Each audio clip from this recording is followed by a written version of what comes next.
দর্শক মণ্ডলী আসসালামু আলাইকুম, কেমন আছেন আপনারা? আশা করি ভালোই আছেন। আজকে আপনাদের সামনে আরেকটি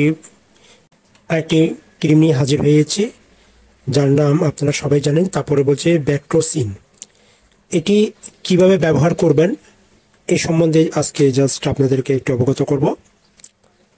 আর যদি মনে করেন আপনাদেরকে কিছু ইনফরমেশন দিতে পেরেছি, তাহলে অবশ্যই ভিডিওটি সম্পূর্ণ দেখবেন এবং শেয়ার করবেন, লাইক করবেন এবং সাবস্ক্রাইব করবেন। তাহলে চলুন শুরু করি। প্রথমে আক্রান্ত স্থানটি পরিষ্কার ও শুকিয়ে নিন এবং দিনে অন্তত 3 বার ওষুধ প্রয়োগ করুন। প্রয়োজনে চিকিৎসা করার জায়গা একটি ড্রেসিং প্রয়োগ করতে পারেন, মানে সবসময় এটা পরিষ্কার করে রাখবেন যেন কোনো সমস্যা না হয়। সবসময় চোখ, মুখে বা নাকে এই জায়গাগুলিতে এড়িয়ে চলুন। আপনি যদি ভুলবশত এসব জায়গায় যদি এই মলমটা পান, তো সাথে সাথে ঠান্ডা পানি দিয়ে ধুয়ে ফেলুন, মানে ঠান্ডা পানি থেকে ধুয়ে ফেলবেন, জায়গাটি ধুয়ে ফেলবেন আর মুছে ফেলবেন। এটি আপনি যে জায়গায় প্রয়োগ করবেন সেই জায়গায় সামান্য জ্বালা সৃষ্টি করতে পারে। জ্বালা সৃষ্টি যদি দূর না হয়, তাহলে আপনার ডাক্তারের সাথে আপনি পরামর্শ করুন।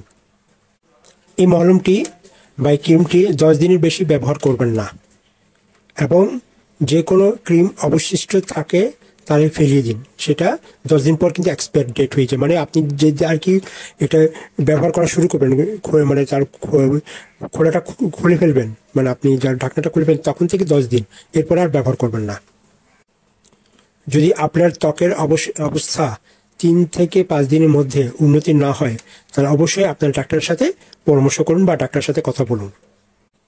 আর সাধারণ পার্শ্ব প্রতিক্রিয়ার মধ্যে রয়েছে জ্বালানো, জ্বালা, চুলকানি, লাল ভাব ইত্যাদি। এটা হলো তার সাইড এফেক্ট। এবার আসুন এটি ব্যবহার কিভাবে করবেন। এই ওষুধ বাহ্যিক ব্যবহারের জন্য শুধুমাত্র আপনার ডাক্তার পরামর্শ অনুযায়ী ডোজ এবং সময়কালের মধ্যে এটি ব্যবহার করুন। ব্যবহারের আগে দিক নির্দেশনের জন্য লেভেলটা চেক করুন। লেভেল থাকবে, লেভেলটা চেক করে নেবেন। আক্রান্ত স্থান পরিষ্কার ও শুকিয়ে নিন এবং আলতো করে মলম মালিশ করুন। তো এর হলো আজকের এই মেডিসিনের ব্যাপারে বা এই ক্রিমের ব্যাপারে আপনাদেরকে জাস্ট কিছুটা ইনফরমেশন দিয়েছি। যদি ভালো লাগে থাকে লাইক, কমেন্ট, শেয়ার করে দেবেন। আর নেক্সট ভিডিও কমেন্ট বক্সে দিবেন কোন ভিডিওটা আপনাদেরকে আর কোন মেডিসিনের রিভিউ করব, তাহলে আমরা চেষ্টা করব সেটা প্রচার করার জন্য। ধন্যবাদ, ভালো থাকুন, সুস্থ থাকুন। আসসালামু আলাইকুম।